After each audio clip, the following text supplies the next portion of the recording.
High বন্ধুরা, আজকে আমি বানাবো মটনের লাল ঝোল।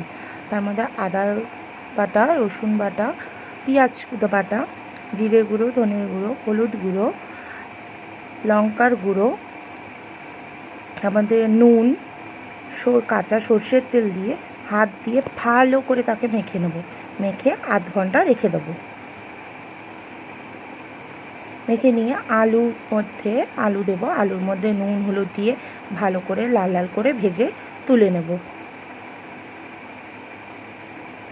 ভেজে তুলে নিয়ে তাতে একটুখানি পেঁয়াজ কুচি আর কাঁচা লঙ্কা দিয়ে ভালো করে লাল করে ভেজে নিয়ে মাখা মাটনটা ওতে দিয়ে দেবো।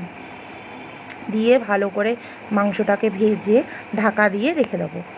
তারপরে ঢাকাটা কিছুক্ষণ বাদে খুলে তার মধ্যে টমেটো কুচি দিয়ে আবার ঢাকা দিয়ে রেখে দেবো।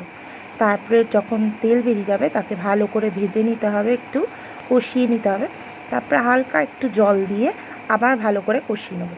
কষিয়ে নিয়ে তাতে প্রেশার কুকারে দিয়ে দেবো, জল দিয়ে 2টো সিটি দিয়ে নামিয়ে নেবো। নামিয়ে রেডি হয়ে যাবে লাল লাল মটনের ঝোল। তারপরে গরম ভাতে টেস্টি। Thank you. সবাই সাথে থেকো, সবাই সাবস্ক্রাইব করো, কমেন্ট করো, লাইক